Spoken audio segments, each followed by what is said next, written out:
Mountain Dew is easily one of the most successful soft drinks in the United States. For decades now, they have ranked among the top 5 best-selling soda brands in the country, controlling something like 6 to 7% of the overall market, with estimated sales of around $7 billion a year. A higher portion of those sales come from the Southeast and the Midwest, and that makes sense, considering it originated in Tennessee. Now, Coke and Pepsi have always led the industry, that's pretty cemented, but as far as non-cola products, the lead has shifted between Dr. Pepper and Mountain Dew. In 1996, after an incredible surge in popularity, Mountain Dew surpassed Dr. Pepper, but then exactly 20 years later, Dr. Pepper pulled back ahead, so it's been a close race for a while now. Before I go any further, I realize Mountain Dew isn't for everybody. It is high in sugar and caffeine and artificially colored a bright yellow, but even if you relate to Homer Simpson being repulsed by it and would much rather drink crab juice, I hope you can still see it as being a fascinating success story. The way that Mountain Dew has evolved and remained relevant through so many decades is impressive, so in this video, I want to talk about the history of Mountain Dew while outlining what I believe to be 5 of the biggest reasons behind its success. Starting off with the citrus flavor. Not to be confused with lemon lime sodas like 7-Up or Sprite, Mountain Dew contains orange juice along with extra caffeine and other flavors to give it a distinctive taste that is almost hard to describe. In 1932, there were 2 brothers named Barney and Ollie Hartman who operated an Orange Crush bottling plant in Augusta, Georgia. Outside of work, they liked to drink whiskey mixed with a locally produced lemon lime soft drink called Natural Setup. When sales slowed down during the Great Depression, they were forced to shut down and move up to Knoxville, Tennessee, where they soon took control of a different plant that bottled Pepsi Cola. Well, that lemon lime soda, Natural Setup, wasn't available in Knoxville, so the Hartman brothers started making their own version of it that they would distribute to friends and family, but they didn't make it available commercially until 1948. When they did, they called it Mountain Dew, and that marks its official debut on the market, but remember, it was still a pretty standard lemon lime soda. There was nothing too unique or proprietary about it, so it didn't sell that well. The following year, one of those brothers, Barney Hartman, died, and that did not help the situation. By 1957, the company was struggling. The Mountain Dew trademark was practically worthless, so they sold the rights to it to a Virginia company called Tip Corporation, reportedly in exchange for a $7 meal. It's hard to believe that the Mountain Dew trademark was sold for the price of a meal at one point, and that shows how unremarkable it was before that distinctive citrus flavor, which, by the way, was adopted while it was part of the Tip Corporation. There is some debate out there as to whether the new flavor was created as a result of market trials and taste tests, or if they took an existing formula and rebranded it, but either way, Mountain Dew now had that distinctive citrus flavor. It was unlike any of the other popular drinks on the market, so it quickly became a regional favorite. My point here is that Mountain Dew existed on the market for about a decade as kind of a copycat lemon lime soda, and it wasn't until they started using the unique citrus formula that things really started happening. And I mean it when I say things started happening. The next reason on my list is that in 1964, Mountain Dew was acquired by Pepsi. Probably the biggest single reason on the list, because they are clearly a company that can build a soda brand. Leading into the deal, Pepsi was having some trouble in that their growth rate was slowing down. They just hired a new CEO named Donald Kendall, who would lead the company for the next 23 years. Over that time, he helped orchestrate some big landmark deals and turn them into a massive business. I recommend this video I made if you want to hear more about the size of Pepsi, but one of his first moves and kind of a launching point was to acquire Mountain Dew, start distributing it nationally, and advertise it heavily. By the end of that decade, Mountain Dew had become the fastest growing soft drink in the country. Their sales had more than quadrupled, and it has continued to be their second best selling soda, behind only Pepsi itself. Maybe this is an odd comparison, but I still think it's interesting that Mountain Dew sales today are 35 times higher than the sales of the entire Pepsi company at the time of the acquisition, showing how much smaller everything was comparatively back then. Next up on my list is rebranding, because seriously, I challenge you to give me an example of a more dramatic rebrand than Mountain Dew. Hear me out here. Early on, their mascot was named Willie the Hillbilly, and all of their branding had a similar theme. I know that might sound kind of random, but it actually made perfect sense at the time. Remember, the product fact originated in Knoxville, Tennessee as a mixer for whiskey. In fact, it is named after a slang term for moonshine. That term was widely used back then. There's even an old folk song called Good Old Mountain Dew that was later made famous by Willie Nelson and used as the basis for the first ever Mountain Dew commercial in 1966. I mean, this is extreme stereotypical hillbilly stuff right here. This guy in the commercial is really bad at shooting turkeys until he drinks Mountain Dew, and then he's really good at it. And I wish I were kidding when I say that the song from this commercial is just stuck in my head. It is not going to come out. After nipping at that good old Mountain Dew.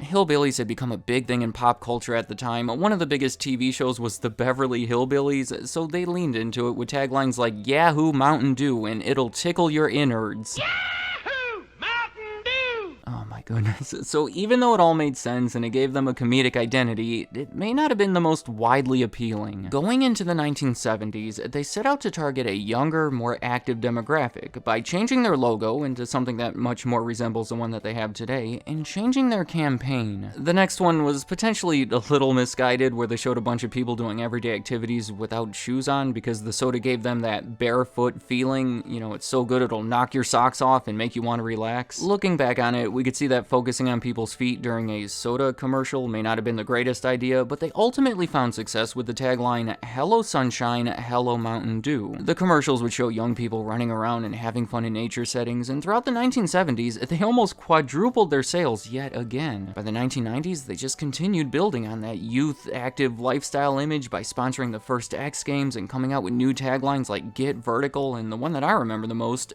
Do the Dew. That was pretty iconic, right? Mountain Dew has evolved their branding to appeal to new demographics, and that has been a huge part in their efforts to grow and remain relevant over the past 60 plus years. Today, they are even heavily associated with the video game world. That is a world, by the way, that did not exist when Mountain Dew was first emerging. An example would be when they came out with Game Fuel to go along with the release of Halo 3 in 2007, and then they came out with Mountain Dew Amp Game Fuel about a decade later as the first ever energy drink specifically for gamers with a no-slip grip, resealable lid, and ingredients shown to improve accuracy and alertness. I don't know about all of that, but it is going to lead me to the next reason behind their success, multiple variations. Mountain Dew is now widely known for releasing uniquely named, aggressively advertised, oftentimes colorful variations of their products. In the 1970s, they released a caffeine-free version, then in the 1980s, it was a sugar-free version, but that's all very standard, almost the exact same thing that Coke and Pepsi were doing. But then, in 2001, they released cherry-flavored Code Red, and it was so successful that they kept creating other variations. Sometimes it would be seasonal or only available in certain places, so it was a great way to spark conversation about themselves and get people to run out and buy the new product that they've been hearing so much about before it's too late. Some of the more notable ones would be in 2003, orange-flavored Livewire was available for the summer and then kept coming back every year before it was finally made permanently available. Very similar to grape-flavored Pitch Black that was released for Halloween in 2004. That same year, they released probably their most popular variation, Baja Blast. That one was specifically made to be sold at Taco Bell as a way to raise restaurant sales of their high-margin fountain drinks, and then after a decade, it was finally sold in stores for a limited release, and then after another decade, to celebrate their 20th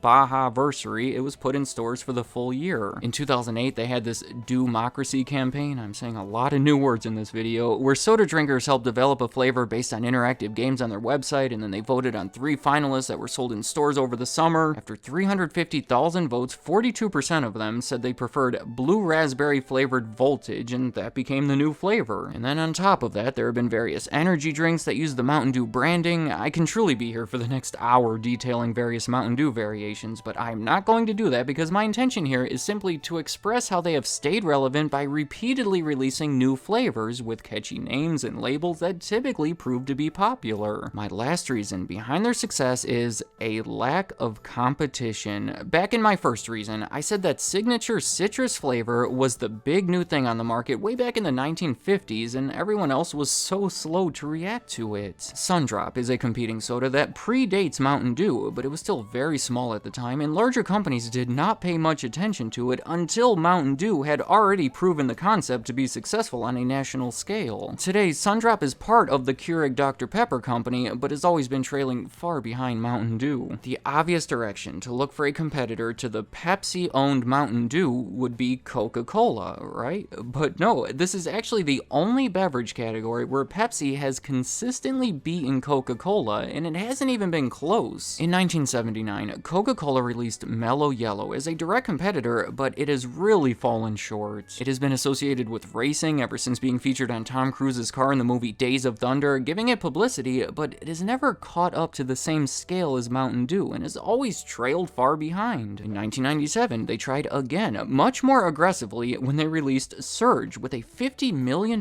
marketing campaign starting with 2 Super Bowl ads and the distribution of 6 million samples and coupons. They called it their biggest launch since Diet Coke, and it did very well at first, but it gained a negative reputation from being unhealthy despite having similar ingredients to Mountain Dew, but I guess schools were even banning it from their vending machines, plus I think the hype died down and people just gravitated back toward Mountain Dew. By the end of that decade, sales of Surge were more than cut in half, and it was discontinued altogether in 2003. 2 years later, Coca-Cola tried a third time with Volt, saying it drinks like a soda, kicks like an energy drink. Again, none of it worked very well. Volt was discontinued in 2011, so they could refocus that energy back over to Mellow Yellow. That's when they relaunched it with new labels and entered new markets, but still, it is kind of sad for Coca-Cola. They're almost always the ones in control that the other companies are trying to measure up to, but in this instance, they just cannot close that gap. Mountain Dew established themselves early, made some smart decision, and has stayed on top of their game. It's like Pepsi knows how easy it is to fall behind in that industry, so they are not letting their foot off that accelerator for even a second. Let me know in the comments, what is your opinion about Mountain Dew? And if you do like it, what is your favorite variation of it? Maybe it's one that is come and gone, and we need to get that conversation going about bringing it back. Also, do you agree with my list of the reasons behind its success, or do you think there's more to it? Why do you think they have grown into a multi-billion-dollar brand? And any other thoughts you have about Mountain Dew, leave them in the comments. I'd like to hear what you have to say.